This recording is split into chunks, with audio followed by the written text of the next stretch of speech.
سرور دو عالم صلی اللہ علیہ وسلم کے ارشادات سے واضح طور پر معلوم ہوتا ہے کہ مرنے والے کو ہم بظاہر مردہ سمجھتے ہیں، لیکن حقیقت میں وہ زندہ ہوتا ہے، گویا اس کی زندگی ہماری اس زندگی سے مختلف ہوتی ہے۔ حضور نے فرمایا کہ مردہ کی ہڈی توڑنا ایسا ہی ہے جیسے زندگی میں اس کی ہڈی توڑی جائے۔ ایک مرتبہ سرور دو عالم صلی اللہ علیہ وسلم نے حضرت عمر بن جذام رضی اللہ تعالیٰ عنہ کو ایک قبر سے تکیہ لگائے ہوئے بیٹھے دیکھا۔ آپ نے فرمایا اس قبر والے کو تکلیف نہ دے، جب انسان مر جاتا ہے تو اس عالم سے منتقل ہو کر عالم برزخ میں پہنچ جاتا ہے، خواہ ابھی اسے قبر میں بھی نہ رکھا جائے یا آگ میں بھی نہ جلایا جائے، اس میں سمجھ اور شعور ہوتا ہے۔ رسول اللہ نے فرمایا کہ جب لاش چارپائی وغیرہ پر رکھ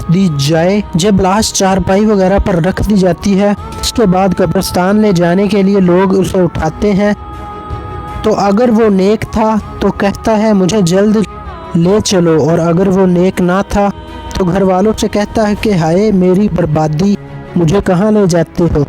پھر فرمایا کہ انسان کے سوا ہر چیز اس کی آواز سنتی ہے، اگر انسان اس کی آواز سن لے تو ضرور بے ہوش ہو جائے۔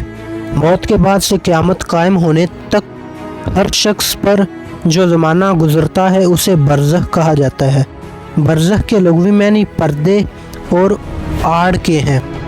چونکہ یہ زمانہ دنیا و آخرت کے درمیان ایک آڑ ہوتا ہے، ایک دیوار ہوتی ہے، اس لیے اسے برزخ کہا جاتا ہے۔ جو کہ عام انسان اپنے مردوں کو دفن کیا کرتے ہیں، اسی لیے حدیث شریفہ میں برزخ کی راحت یا عذاب کے بارے قبر ہی کا لفظ آتا ہے۔ اس کا یہ مطلب نہیں کہ جن انسانوں کو آگ میں جلا دیا جاتا ہے یا پانی میں جو بہا دیے جاتے ہیں وہ برزخ میں زندہ نہیں رہتے۔ دراصل عذاب و ثواب کا تعلق تو روح سے ہے، اور یہ بات بھی یاد رکھیں کہ اللہ جل شانہ جلے ہوئے ذروں کو بھی جمع کر کے عذاب و ثواب دینے پر قادر ہے۔ جو پہلی بار زندہ کر سکتا ہے وہ دوبارہ بھی زندہ کر سکتا ہے، بے شک اس میں کوئی شک نہیں۔